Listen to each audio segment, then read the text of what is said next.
ဂိဒေါန်ခိကဖျားလို့လို့တဲ့နေရာ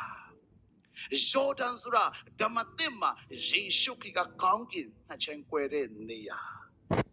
လူတွေရောက်လာတဲ့အခါမှာအရှင်တို့ကမင်တာနဲ့မတူဘဲနဲ့ကောင်းကင်နဲ့မြေကြီးနှစ်ချမ်းကွဲပြီးဖျားသခင်ကြွလျက်တက်လျက်တွေ့တဲ့နေရာကောင်းကင်ပွင့်တဲ့နေရာကိုယော်ဒန်လို့ခေါ်တယ်ဒါဆိုရင်မလေးရှားမှာယော်ဒန်ဆိုတာ GMC ဖြစ်တယ်တင်ရောက်နေတာကနေရာမှာရောက်တယ်ယော်ဒန်မှာရောက်ပြီးခွန်အားမပြီးပဲအိမ်ပြန်သွားမယ်ဆိုတိကျတဲ့အရာရှုံးတယ်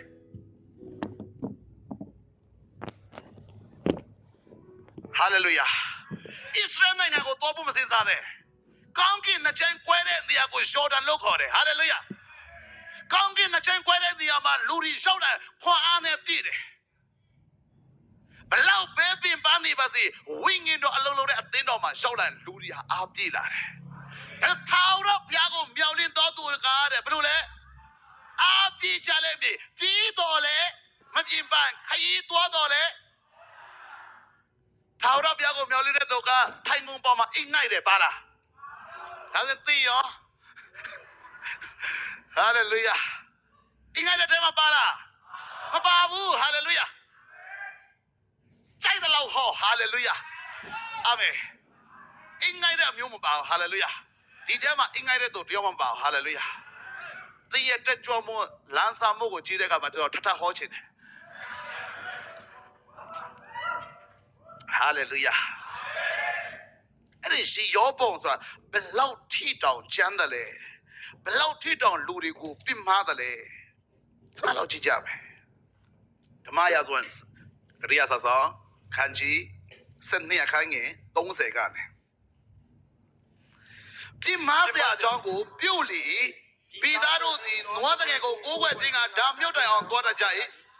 ရှိယောပေါင်းသည်မြင့်သောအရာပေါ်မှာအင်ကိုဆောက်၍လီဝိသားမောင်တာမငယ်လူတို့ကိုရှစ်ပရောဟိတ်အရာ၌ခန့်သည်၏ဟာဒါတော့လည်းမြားသွားပြီဟေးလီဝိသားတွေပဲရှစ်ပရောဟိတ်လို့ရမှာအခုကျတော့ခန့်ချင်တဲ့သူ့တိုင်းကရှစ်ပရောဟိတ်လို့ရတယ်ရှစ်ပရောဟိတ်လောက်ချင်တယ်လို့ပြောရင်အားလုံးရှစ်ပရောဟိတ်လို့ရတယ်အားလုံးစင်ပေါ်မှာရောက်တယ်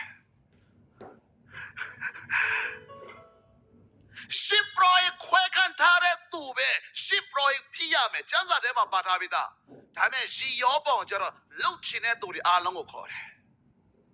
အားလုံးကိုရှစ်ပူဇော်တဲ့အချိန်မှာရှစ်ပူဇော်ဖို့ရှစ်ပရောဟိတ်အလုပ်ကိုလုပ်ခိုင်းတယ်အခန်းကြီး73ခန်းငယ်1မှာထိုအခါရှိယောပေါင်းသည်နန္တာပေါင်းမေရှုချင်းကရှစ်ပလင်နာမှာရပ်နေစဉ်ဘုရားသခင်၏လူတစ်ယောက်သည်ထာဝရဘုရား၏နှုတ်ကပတ်တော်တိုင်းယူဒပြည်မှဗီဒလမြို့သို့ရောက်လာ၏ထာဝရဘုရား၏နှုတ်ကပတ်တော်တိုင်းရှစ်ပလင်တစ်ဘက်၌ကြွေးကြော်လျက်အိုရှစ်ပလင်ထာဝရဘုရားမိန့်တော်မူသည်ကဒါဝိမင်းမြို့၌ယောရှိအမည်ရှိသောသူကိုဘွားမြင်လိမ့်မည်တဲ့အပေါ်မှာနန္တာပေါင်းကိုမေးရှု၍မြင့်သောရ၌ယေဘရဟိလုံသောသူတို့ကိုထိုသူသည်တဲ့အပေါ်မှာပူဇော်၍လူသိအယိုးတို့ကိုမီးရှို့လိမ့်မည်ဟုမိန့်တော်မူကြောင်းကိုစစ်ဆို၏ထိုနေ့ချင်းတွင်ပုပ္ပနမိတ်ကိုလည်းပေး၍ထာဝရဘုရားမိန့်တော်မူသောပုပ္ပနမိတ်ဟုမူကားယေပလင်သည်ကွဲ၍ပလင်ပေါ်မှာရှိသောပြာလဲယိုကျလိမ့်မည်ဟုဟောလေ၏ထို့သောဘုရားသခင်၏လူသည်ဗေဒလမြို့ယေပလင်တစ်ဖက်၌ကြွေးကြော်သောစကားကိုယေရောဗောင်မင်းကြီးသည်ကြားလျှင်ယေပလင်ပေါ်မှာရှိသောမိမိလက်ကိုဆက်၍ထိုသူကိုဖမ်းဆီးကြဟုဆိုလျက်ဆန့်သောလက်သည်တွေ့ချောက်၍နောက်တစ်ဖက်မယုတ်နိုင်ဟာလေလုယာရှီယောပေါင်ဆိုတာတိုင်းပြည်ရဲ့ခေါင်းဆောင်တိုင်းပြည်ရဲ့ခေါင်းဆောင်ကဖယားသခင်စကားကိုကြားတဲ့ prophet တယောက်ကရောက်လာပြီးတော့ hey prophet ပြုချက်ရှိတယ်တဲ့ဒီ prophet ပြုချက်ကအခုလုံနေတဲ့ရှစ်ပလင်တွေအားလုံးကိုပြိုရမယ်ပြားတွေအားလုံးကျမယ်ဖယားသခင်တရားစီရင်ခြင်းရောက်လာမယ်လို့စကားပြောတဲ့အခါမှာရှင်ဘုရင်ကအရန်ဒေါသထွက်ပြီးတော့လက်ညှိုးထိုးလိုက်တယ်အဲ့တယောက်ကိုဖမ်းတယ်လက်ညှိုးထိုးတာရှစ်ပလင်နဲ့ဟိုဘက်ရှစ်ပလင်ရောက်တပည့်ချမ်းမရှိတဲ့လူငယ်လေး prophet ကိုဒီတယောက်ကိုဖမ်းလိုက်ပါလို့လက်ညှိုးထိုးတဲ့အခါလက်ကပြန်ရုပ်လို့မရတော့လက်ကတိတ်ကိုင်း6လို့6သွားတယ် ပြန်မယုံနိုင်တော့ဘုရားသခင်ကျွန်တော်ကိုဒီအရာကိုကျွန်တော်စင်ချင်တဲ့ကောင်ဘုရားသခင်ဖွင့်ပြတယ်ဒီကာလမှာဒီတယောက်ဟွာလို့တယ်ဒီတယောက်ဟွာလို့တယ်လို့တင့်ကိုလက်ညှိုးထိုးတဲ့ဆိုတကယ်တန်ရှင်သောဝိညာဉ်ပြေးဝရင်ပြန်ယော်ဒန်ကိုပြန်လာရင်ယော်ဒန်မှာတင်အားပြန်ဖြည့်မယ်ဆိုရင်လက်ကပြန်ရုံလို့မရဘာဖြစ်လို့လဲဆိုတော့ TV ဖန်သားပေါ်မှာကြည့်ရတာကတင်မဲဖြစ်နေတော့ Facebook မှာတော့လည်းတင်နာမယ်နဲ့တင်ပုံပဲ